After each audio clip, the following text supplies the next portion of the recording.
Okay, how do I get free views? Easy, just give the people what they like.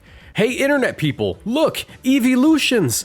Oh my god, and they're even in a tier list format. Yeah, we're ranking the EEVEELUTIONs today in our weekly installment of Algorithm Slop. Just know that this isn't your run-of-the-mill Algorithm Slop, because I made it with love. Like and subscribe, become a member, check out the Patreon page, let's do this. Okay, so how are we ranking these dudes? Well, this ranking is based entirely off of competitive viability, so design is not a factor, nor is your top 4 in your local tournament going to be considered. Competitive viability is determined by a combination of stats, abilities, tournament results, and to an extent, hypothetical strength in a vacuum. This really only comes up for the lower tiered ones that have accomplished next to nothing because I need some kind of tiebreaker. We're also taking into account both singles and VGC success here because you all complain when I don't. We're mostly going to be ranking each Pokemon based off of their best format, but if it's good in both, then we're going to be ranking them a bit higher. And we'll be taking into account older formats as well, to an extent. I'm not covering every detail of every format ever. It's my slot video, I choose the rules. Anyways, let's begin with the original. You know, this might come as a surprise considering that Eevee should probably be the weakest of the evolution line, but it's actually closer to the top of the rankings than most of them. Eevee might have the lowest stats of any Pokemon on this list, but with access to adaptability and last resort, it's actually a solid sweeper. Nah, I'm just kidding. It's only strong because of access to its Z move Extreme Evo Boost. Extreme Evo Boost is a move based off the move Last Resort in tandem with Eevee Z, which allows for Eevee to summon literally every other EEVEELUTION to grant it a +2 boost in each of its stats. This allows for the Eevee to unleash its true power and pass it to something a lot stronger than it. It's like Dondozo before Dondozo. Targets for this pass include things like Dragonite, Power Trip Incineroar, and even Espeon a few times. While it's only one niche that this thing has ever filled, it's notable as this Pokemon is a regional champion and is much easier to use in Gen 7 VGC than most Eevees are today. In honor of this niche, I grant it B tier. Trust me, I can't give it C tier. Things get a lot worse from here for a long time. Have you guys ever heard of the ability Guts? Yeah, it's that super busted ability that gives a Pokemon a 50% boost in attack as long as they're statused. Usually with a Flame Orb, since the Toxic Orb is just a little too volatile. But what if we gave this ability to a Fire type? You know, the type that can't be burned? Hey everyone, I'm Flareon and I hit like an absolute truck with Toxic Orb, Guts boosted Flare Blitz. Here I go, and I'm fainted. See you next game. Yeah, it's hard to make a case for Flareon when it's got this massive attack stat and Guts Flare Blitz, but just 65 speed and arguably much worse 65 HP. Under no circumstances is this thing going to survive more than one turn. It's barely gonna live whatever attack it needs to tank and maybe KO something while definitely KOing itself with the toxic damage alongside the Flare Blitz recoil. For the first 3 generations of this game, it couldn't even use this attack stat to its fullest potential since all fire moves were special attacks until Generation 4. Yes, it did have Guts boosted Facade, but there's a bear in the game that does this job much better. I'm pretty sure Flareon's best VGC placement has to be at the Buenos Aires special event back in 2017 on this team. What happened here? Like, the Flareon isn't even the most questionable choice on this team. This was wacky.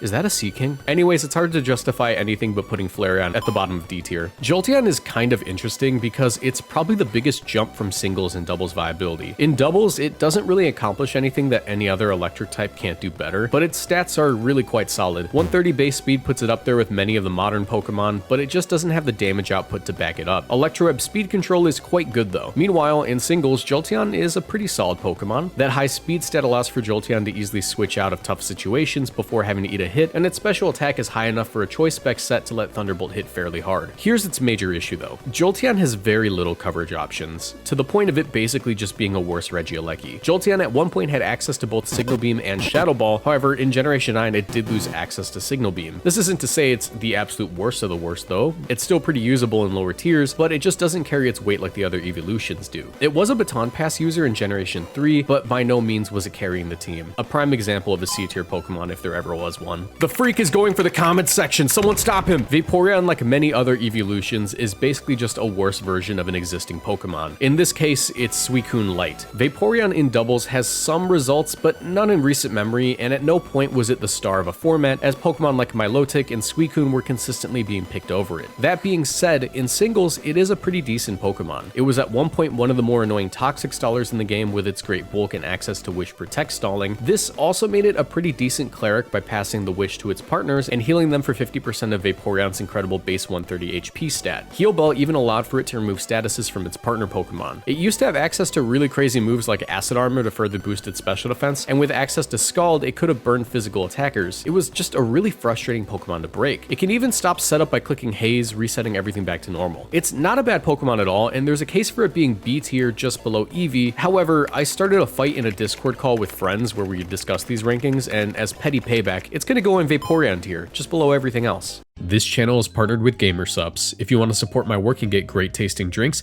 you can order Gamersubs through my link in the description down below or with code MOXIEBOOSTED at checkout for 10% off. Gamersubs is a caffeinated product that I recommend only to my 18+ viewers, but my link will send you to their caffeine-free product section just in case. Every product purchased through my link supports my channel financially, so I'd really appreciate the support.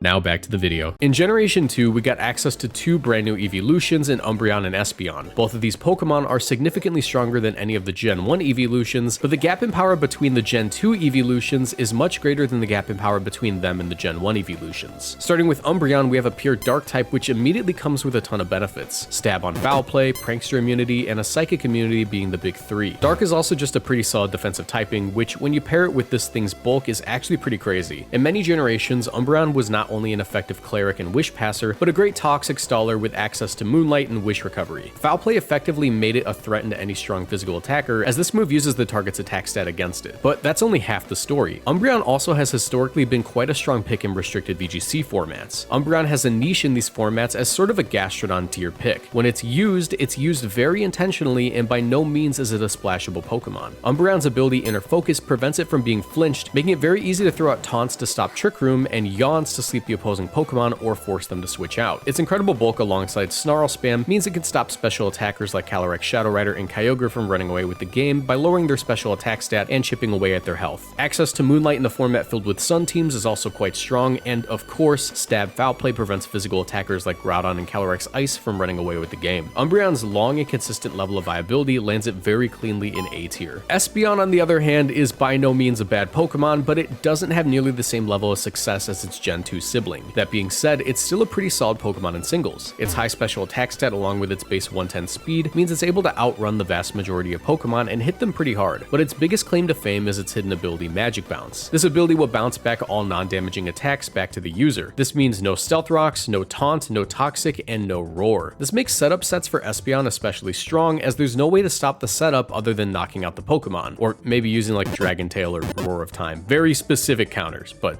mostly just knocking out the Pokemon. After a few boosts, Espeon can start spamming Stored Power, a move that increases in power with every boost it has to one of its stats. As a matter of fact, Espeon even has a few results as a Baton Pass target from Extreme Evo boost from Eevee. While not a star in double battles, it is a much more excusable pick than other Pokemon on this list, simply because of its speed stat and access to Expanding Force. But it's definitely not the best Psychic type for this role, so we'll take this all into account and put it just below Eevee in B tier. There's not really much to say about Leafeon. It's kind of the most forgettable EEVEELUTION as far as competitive play goes. It's a decently fast Chlorophyll user, but without all the things that make Chlorophyll users strong. Yes, it has access to Solar Blade, which is a huge boon for it, but coming off of its base 110 attack, it's not picking up many KOs. Most egregious of all, though, is its lack of access to Sleep Powder, basically making it just a much worse Hisuian Lilligant. It also is just lacking a lot of important coverage, as it's forced to use moves like X-Scissor and Double Edge, and it does get knockoff, which is pretty decent, but there are far better choices for knockoff users in the game, including but not limited to Incineroar, who I know Leafeon hates to see in 75% of games. Yeah, I can't really find anything worth noting about this thing. Swords Dance is cool in singles, and with Chlorophyll you can sweep with it, but again, there are better options for this role, so right into D tier it goes, just above Flareon. Okay, so Glaceon has been doo-doo caca-tier for a very long time, and I'm not lying when I say the majority of the justification for this tiering comes entirely from Gen 9. Glaceon got hit with the dreaded curse of slow, bulky Ice type that Game Freak just loves to give Pokemon. That being said, it was at least granted a wacky special attack stat of 130, but the speed and bulk just aren't cutting it overall. That being said, Glaceon does have multiple day 2 placements in Gen 9 entirely because of the change made to Hail.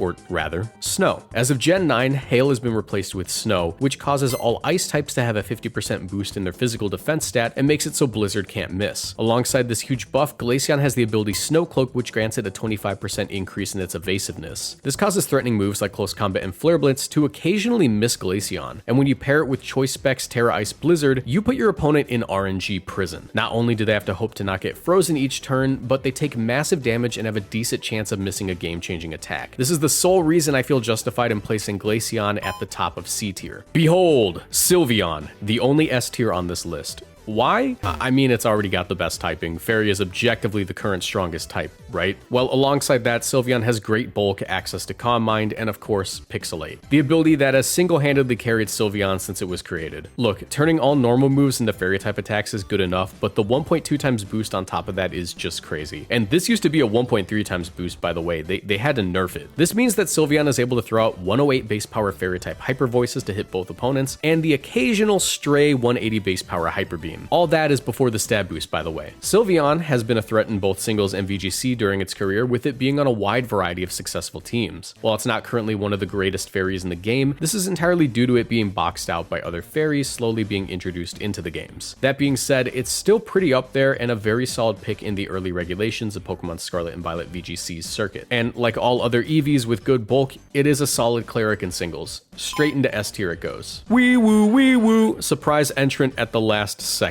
There's actually still one more Eevee that needs to be ranked, as the starter Eevee from Pokemon Let's Go Pikachu and Eevee is technically its own Pokemon. The starter Eevee may not have any abilities and can't hold items, as no Pokemon in Let's Go Pikachu and Eevee can, but it does make up for its low stats in two ways. For one, the starter Eevee doesn't actually have that low of stats. The starter Eevee got a bonus 20 points in each one of its base stats except for its HP, where it got a bonus 10. This means it has a whole 110 base stat total over a regular Eevee, which is technically better than it getting a Mega. Yeah. Kind of weird to chew on that one, right? It's technically like Mega Eevee, just no ability.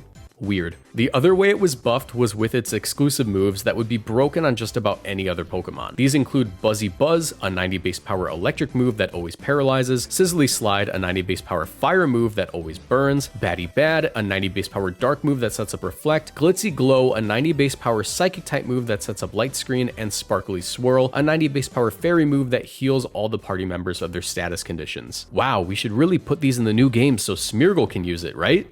No? Okay. Anyways, this Pokemon was decent in the Let's Go formats, but definitely not a top tier threat. It was quite useful though, and it'll land right in the middle of C tier as it did have a very cool niche. With that, we have Vaporeon in Vaporeon tier. It's C tier. Don't be mad, it's C tier. Flareon and Leafeon in D tier. Jolteon, Starter Eevee, and Glaceon in C tier. Espeon and Eevee in B tier. Umbreon in A tier, and Sylveon as our lone S tier pick. But what do you think about my rankings? Let me know in the comment section what I should talk about next, and let me know how upset you are that I put Jolteon that low. Anyways, if you enjoyed, be sure to leave a like and subscribe. It'd mean the world to me. If you want to support me even further, you can check out my Patreon page or become a YouTube channel member by clicking the join button below the video. This gets you sneak peeks at future videos, bonus content, and access to my supporter-only Discord, where you can hang out and team build with other community members. You also see your name at the end of all my videos like all these lovely people. Special thanks to my most boosted supporters, Avatar67 and Lilith Lilligant, for their generous pledges. Another way to support me is to check out all the videos in the playlist on screen right now. I know you'll find something in there that you'll enjoy. I also have a second channel where I talk about the current VGC metagame trends, and a Twitch channel where I stream, both of which are also in the description. Or you can tune in my YouTube live streams Monday through Friday at 2 p.m. CST. Thank you all for watching, and I'll see you in the next video. Bye.